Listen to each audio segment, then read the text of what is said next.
تو حضور فرمانے لگے وہ وقت جو دنیا میں ان سے ضائع ہو گیا، خدا کا ذکر نہیں کر سکے، درود نہیں پڑھ سکے، جو وقت ضائع ہو گیا اس وقت پر جنتی بھی جنت میں جا کے حسرت کریں گے کہ یار یہ کیوں ضائع کیا۔ دیکھیں دنیا میں نا سب سے بندہ سمجھدار وہ ہے جسے اپنا وقت مینج کرنا آتا ہے۔ ہم کیا کرتے ہیں، ایک چیز کو گلے لگا کے باقی کاموں سے بھی رہ جاتے ہیں۔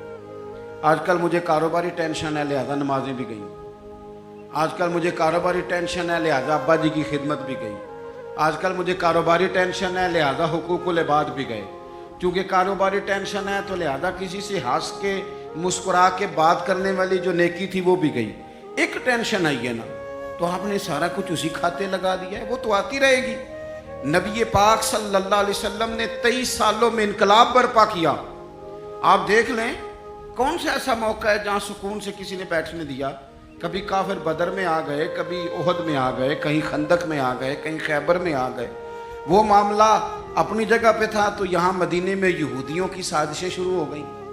وہ اپنے مقام پر ایک معاملہ تھا تو منافقین اندر تھے، وہ الگ سے عبداللہ بن ابی سلول کا گروپ الگ سے سازشیں کرتا تھا۔ پر ان ساری پریشانیوں کے باوجود اور جو نجی اور ذاتی دکھ تھے وہ بھی اپنی جگہ پہ قائم۔ کبھی حضرت ختیجہ وصال کر گئی، کبھی حضور کی بڑی شہزادی کا وصال ہو گیا۔ حضور بدر کی فتح کر کے آ رہے تھے تو حضرت عثمان غنی نبی پاک کی شہزادی کو دفن کر کے آ رہے تھے، تدفین ہو رہی تھی۔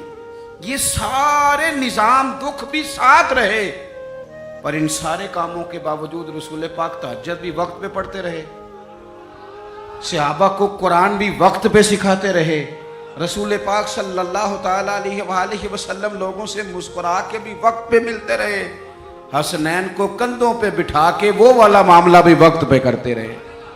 سارے کام ساتھ ساتھ ہوتے ہیں۔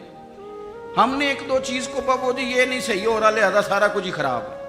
آپ ہمارا وقت ضائع ہو رہا بھائی، اور تیزی سے ضائع ہو رہا ہے۔ ہم بڑے قیمتی ہیں، اپنے آپ کو قیمتی سمجھیں۔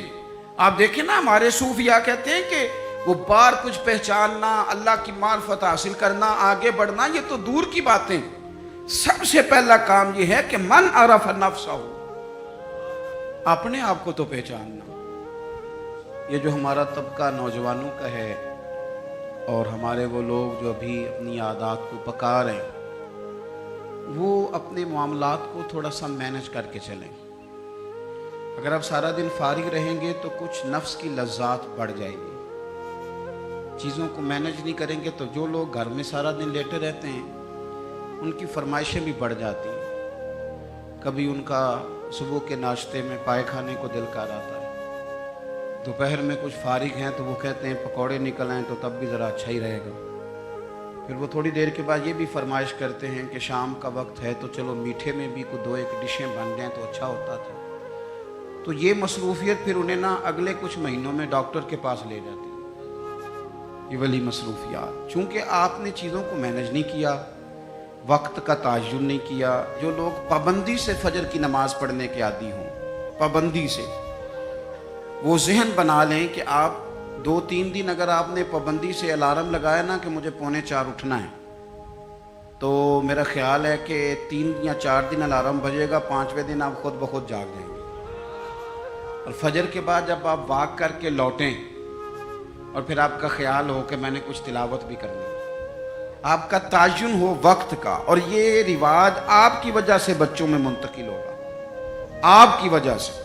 ہمارے استاد فرمایا کرتے تھے میرا بس چلے تو میں طالب علموں کو ہفتے میں 1 چھٹی نہ دوں۔